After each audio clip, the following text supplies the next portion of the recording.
Cosby in a little club, and Joan Rivers would be over here. And, I remember hearing a guy saying, they got somebody here named Dick Cavett, and over at the gate they got Joanne Rivers.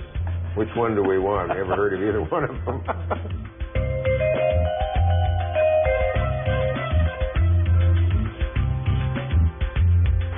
He wrote jokes for Jack Parr, guest hosted on Johnny Carson's Tonight Show, was pals with Groucho Marx, and has interviewed on his own television shows almost every celebrity ever. These days, Dick Cavett writes a blog on the New York Times website.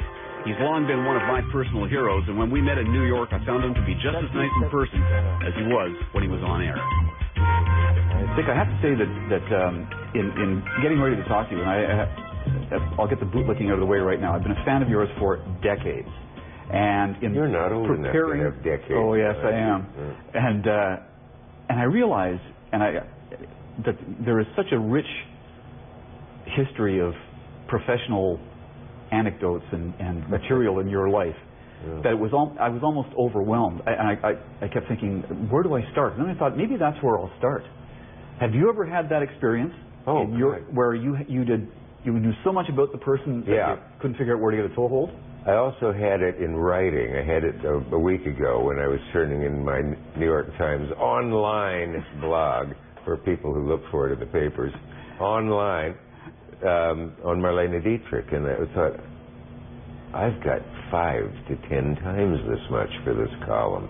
And as you say, it was hard to start. Yeah. You had to start somewhere. I've watched, I used to watch your shows when they were on originally, and I've rewatched what there is out there, the stuff on DVD, which I own most of, and what I don't own is on YouTube. And some of the material, when you look back on some of those things, do you have a hard time thinking, geez, was that me doing that? Was that me sitting there with Kate Hepburn for an hour, that sort of stuff? Happily, I have outgrown a thing that viewers used to tell me they got sick of, which was the sort of, gee whiz, I'm just a kid from Nebraska and I can't believe I'm sitting next to Robert Mitchum or Jimmy Stewart or Brando or but that part of me is still there. I've just tried to stop doing it so often. But it does seem unreal at times, especially when I look at there's a DVD of my shows called Hollywood Greats. Now, it has approximately Katherine Hepburn, Betty Davis, Fred Astaire, Orson Welles, Marlon Brando, Kirk Douglas, Robert Mitchum, Lucille Ball, and I've run out of breath. There are about 4 more. Okay. And I know that because I was just on a radio show and a guy said, read off, do you have it there? I said, yeah. And it suddenly hit me. Except for me and Kirk Douglas, they're all dead. Ooh. I sat with them like this. Yes. And I and Kirk Douglas survived. And you survived. I think everyone I named just now is dead. And there is that sense of unreality. And if they aren't, by the way, you just killed them. Well, if they aren't, they are now. Yeah, if they have any decency, they'll not make me a liar. But yeah, and I'll watch it. And not only that, not just I can't believe I sat there with Fred Astaire, but did I say that? I have no knowledge of that. I could pass a lie detector test. I never said this or that. Yeah. Or also the other feeling of, what I missed when he said this, I should have said, was that your mother? Or something that would have gotten a big laugh.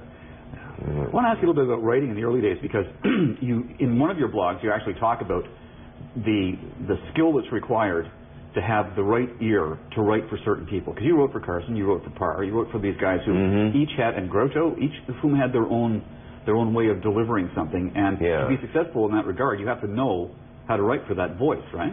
I'm not sure that idea is original with me, but you'll inevitably learn it when you hand in a joke badly worded and don't get renewed after 13 weeks, or many badly worded. I think the idea first came from the great Mort Lachman, who for years, without knowing it, you've seen his name on all Bob Hope specials and all that, but he was Hope's head writer for years, going back to read it. And I said, what is that thing that makes some people write wrongly for a comedian? And he said, you got to be able to turn them on in your head and hear how they'd say it. You got to hear Benny. You got to hear him saying, I just said that, instead of, I said that recently. You know? How he'd sound and how he'd word it. It's an essential gift to writing first comics. The story that I always heard about you getting to work for Parr was that you were, at the time, copyboy at Time magazine. This is true. And you brought an envelope with some jokes in it and managed to get it to him. And that night he used them. Yeah, that sounds like too contrived a fiction story, well, doesn't it? Is it or not? That story. It's absolutely true. Copyboy, I think I made $60 a week at Time as a copyboy. Somebody happened to leave a newspaper open with a column that said Jack Parr worries about his monologue more than the whole rest of the show. I loved Parr. I tried to never miss his show. I went home, wrote Parr-like material, I thought, got in the subway, knew how to sneak into... Today with security, I wouldn't be sitting here now. I knew how to go up the 6th Avenue elevators, find Jack, handed it to him, and he hired me, essentially. There's more to detail of it, but that was... that impulse was a lucky one. But when you think of the odds and coincidences that change your life forever, if the person who left the Journal American open to another page had left it to another page, it wouldn't have happened. Yeah, I want to ask you about coincidence a little later on, because you've written about it a couple of times. But sticking with Parr for a second, is it true that you're the guy responsible for, and here they are, Jayne Mansfield? Yeah, that's a joke that was stolen a couple times. Jack didn't want to... he was so overwhelmed that she was on the show. You'd have think it was Marilyn. And Jayne never made it to Marilyn's status, but she was a huge star. And Jack, it's funny I go like this when I say that, isn't it? She was a huge star, and he said, "You guys haven't given me a good intro in weeks." It's one of Jack's many neurotic quirks. I haven't given me anything I can use. These intros are terrible. And I'd sort of had it, and I just went back upstairs and typed, "Here they are, Jayne Mansfield." And it got one of his biggest laughs ever. And I had the honor of having it stolen a couple times. Tell me a little bit about your relationship with Carson, because, and tell me if this is true or not. I was going back through your book talk show, which is a collection of your blogs, and I was convinced that I had read in there, and then when I went back, I couldn't find it. But I was convinced that at some point you had said that you had seen Carson. You got into magic when you were young, as he did. You're both from Nebraska. Right. Did you see him when he was doing magic in the church basement in Lincoln, or did I just imagine? Yes, the church basement in Lincoln. That probably was in the book Cavett. I think it must have been in there. Okay, that would explain. But it might also have been in talk show in a piece I wrote about Johnny. And anyway, yeah, we were magicians. Two friends of mine and I, and we were excited because this star, 12 years older than we were, was coming from Omaha, where he had a 15-minute radio show to do magic. We knew Johnny Carson, Johnny Carson. He'd gone to university in Lincoln, well known there for getting dirty jokes into shows he was emceeing, and very popular, of course, for that. And we went down to the church basement, and there was a little stage, and the curtain was pulled, and rudely I opened the side of the curtain and looked at my friends, and we went back, and there was a man who saw us and got immediately angry, as any magician does when he's concealing the dove inside the thing and moving the cards. And I said, "We're magicians, Mr. Carson." And he said, "Oh, okay, fellas, why don't you come over?" And he showed us some card fans and all that stuff. He was very nice to us, introduced us from the audience, and at the end of the evening, we stood gasping as we watched him glamorously drive away in his 38 DeSoto to Omaha again in the glamour of that world. Never dreaming. Yes, well, I was going to say, isn't that lovely? How did you end up working for him? What was the transition there? Actually, I think an agent submitted me to Johnny for a Emmy show that he was hosting, way before he was on The Tonight Show. Okay. And I wrote stuff for him for that. And that was the beginning of the relationship. And he remembered me from that. And I told him, of course, Nebraska and all. And that's why I got right on Tonight Show. You got along well with him? Always. Yeah. One day he called me up and said, "Richard, I think you're capable of a little better monologue than this." And he was so right. And I knew it when I handed it in. And just a dreary day, I couldn't get anything going. And I felt awful. because I liked him so much, and he liked me so much. It's almost amazing to me. Over the years, right to the end, and I was better the next day, fortunately. But I felt like I had let down my favorite teacher or something, you know. Yes, I can understand. Yeah. You also took a shot at stand-up too, didn't you? Yeah, I moonlighted while writing for Johnny, doing stand-up. How was that? With Village, because I was sort of watching Woody Allen, who I'd met fairly recently, and going down to clubs with him and watching him do it. And he said, Cavett, maybe you should do this. And I said, maybe I should. And then we had the same manager, as it turned out, and suddenly. And I did. And I'd go in, hand in the monologue to Johnny, and he'd say, how'd it go last night? And I'd say, not well. Or beautifully for a change. You were playing clubs like the Bitter End and things like that too, right? Yeah, I did the Village Gate and the Bitter End and the Gaslight and the whole works. And he always, and then over there would be Cosby in a little club, and Joan Rivers would be over here. And I remember hearing a guy saying, they got somebody here named Dick Cavett, and over at the gate they got Joanne Rivers. Which one do we want? Never heard of either one of them. That was fun. How'd you handle hecklers? Did you have many hecklers? I loved hecklers. Yeah? They brought out the best in me.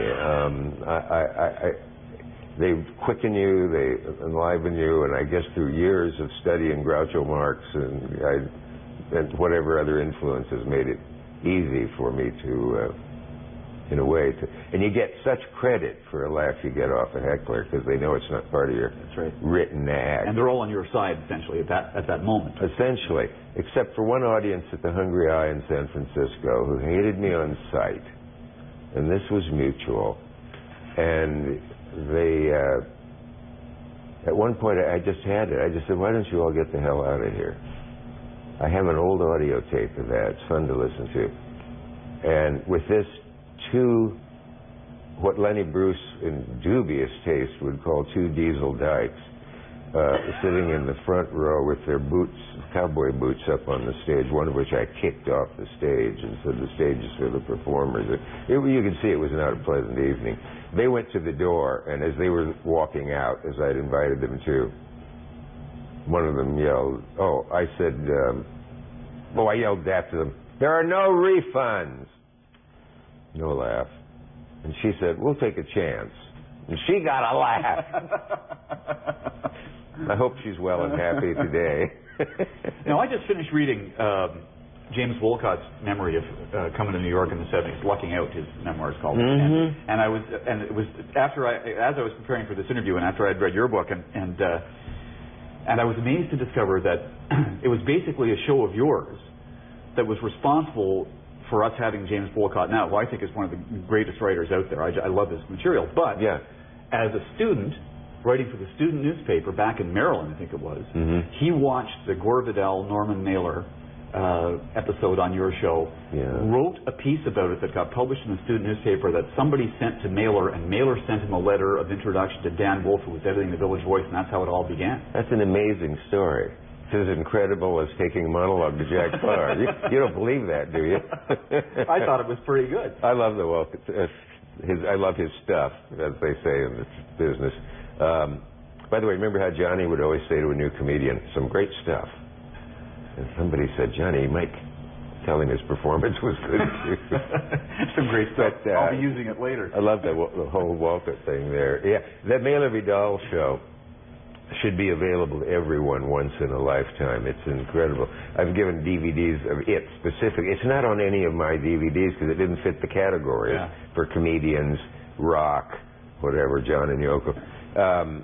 But it's just stunning. I've probably seen it 8 times. Several of them at events where it's shown and then I talk about it. Bob Balaban and his wife gave a dinner around that show. Is that right? Copy. People do that. I should bring it out in some form.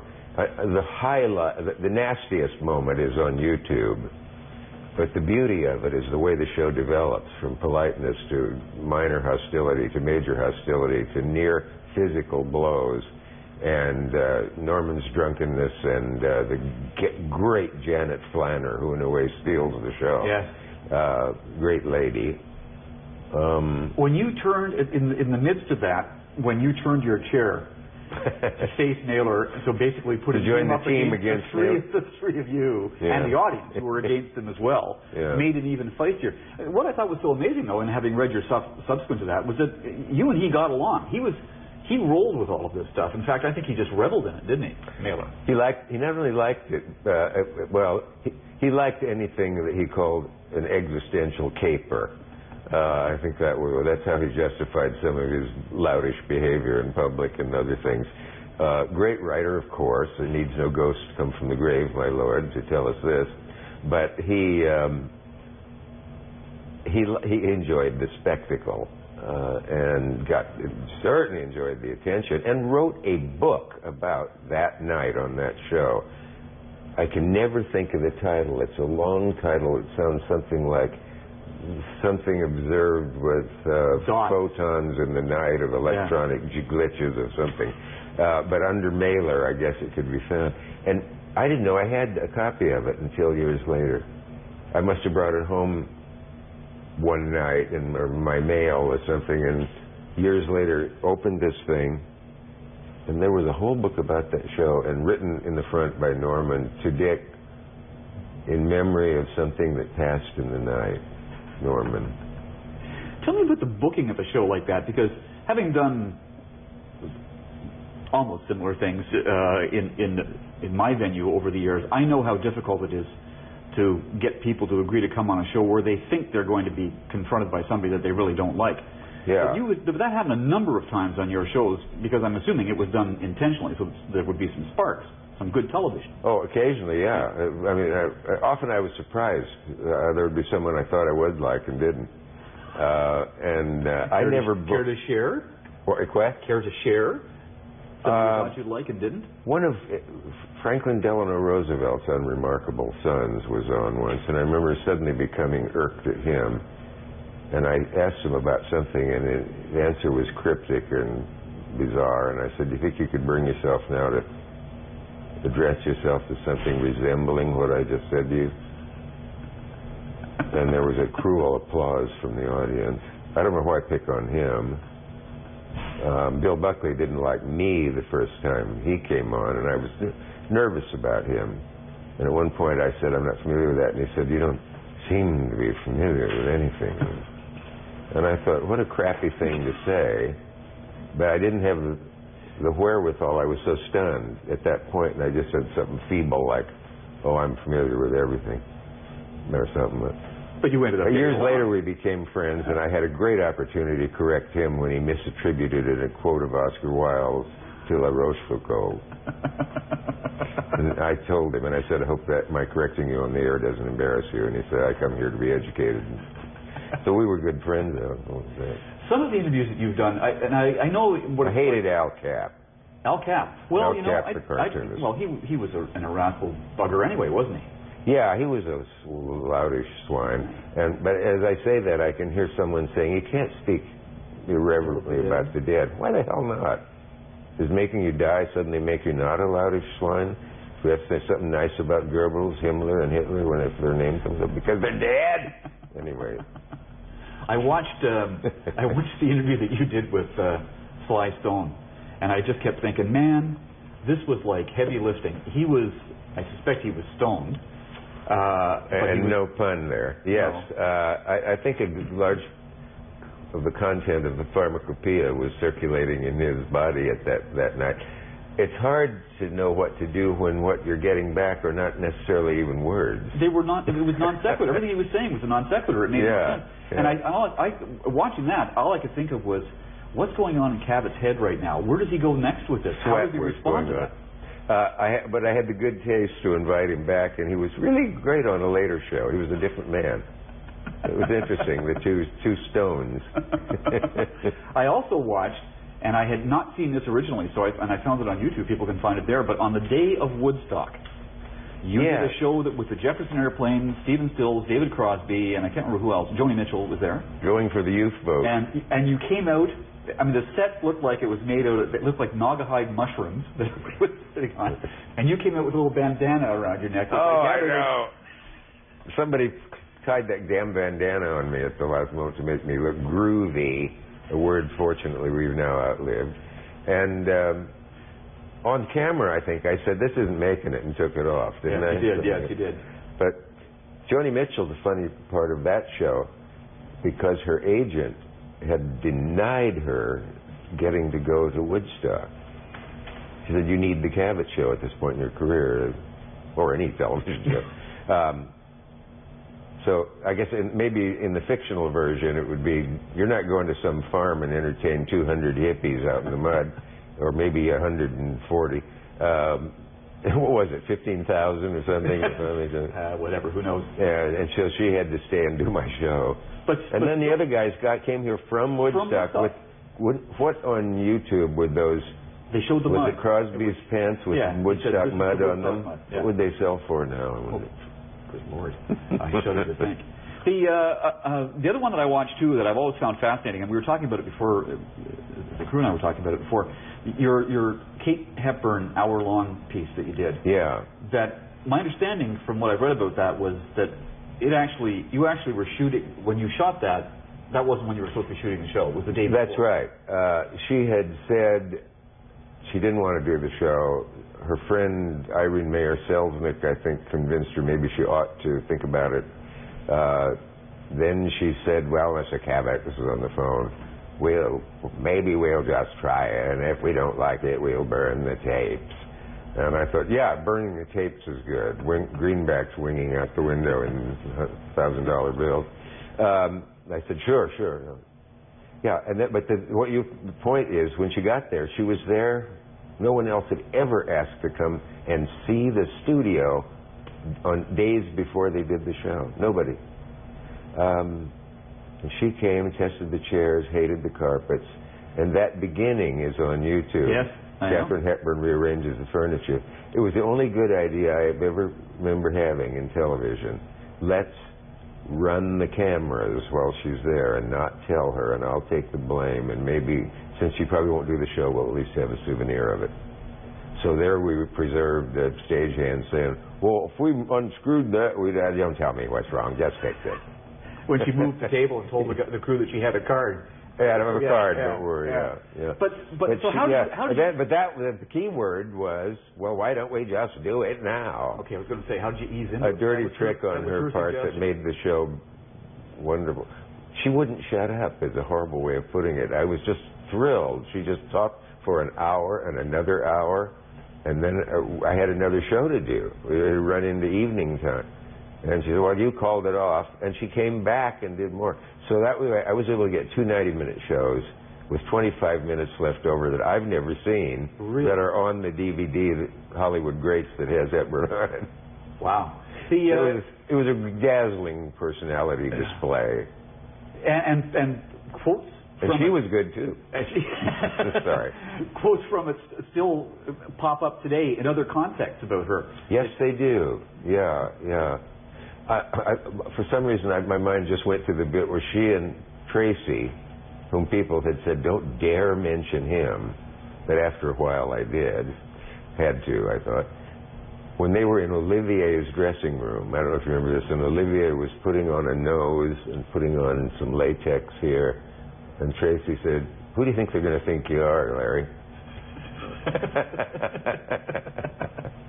All right, I said I was going to ask you about coincidence, and I want to. We've got about 5 minutes left here. Okay. Because you've written a couple things about how coincidence has played a role in your part, and in your blog you asked your readers to send in their stories as well, as I'm sure people have. Yeah. But talk about the one that really caught my attention was the one where you stumbled across a page in a book by accident one morning when you were going out to buy the New York Times. I know what you mean.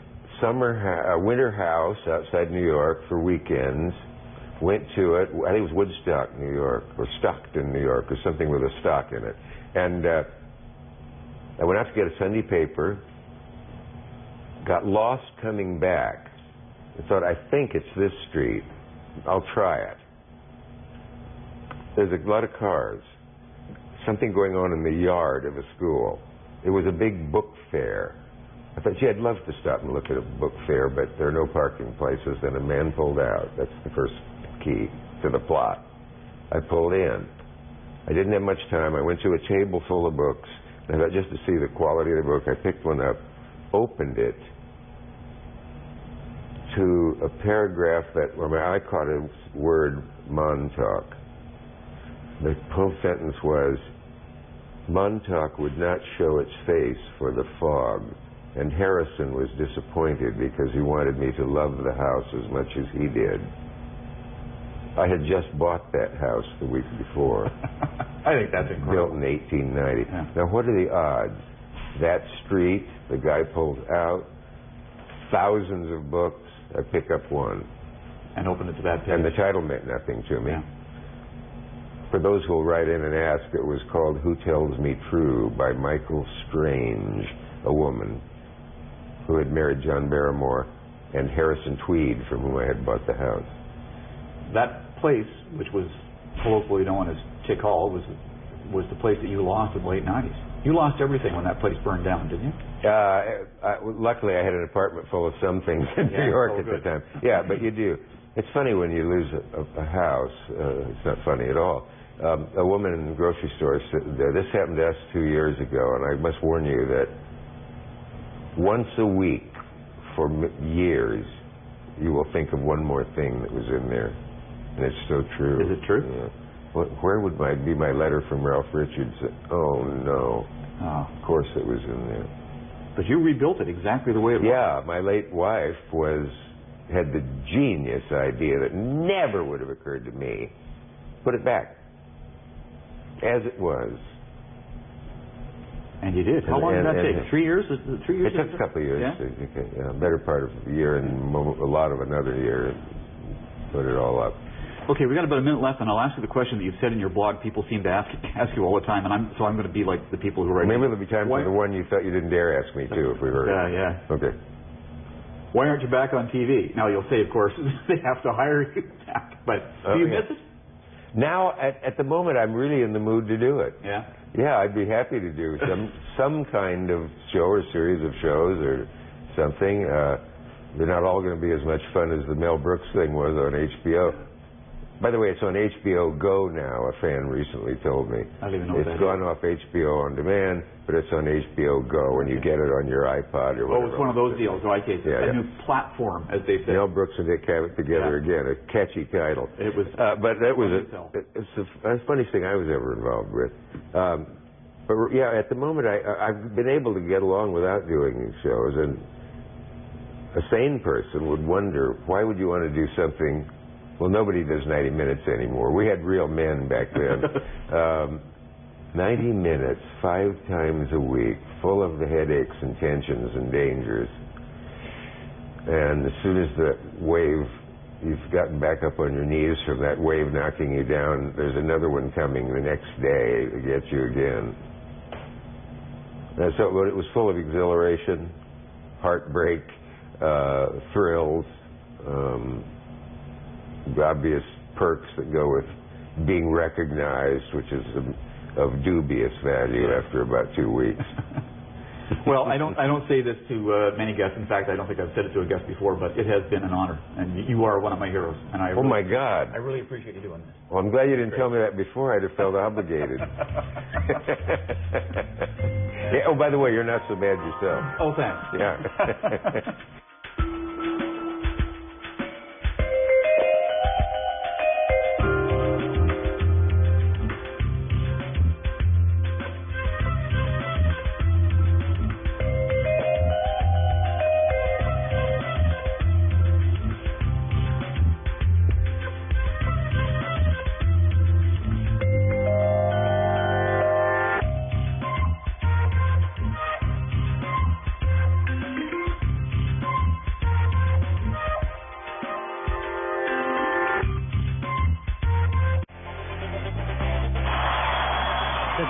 Political stories. This is a shocking event.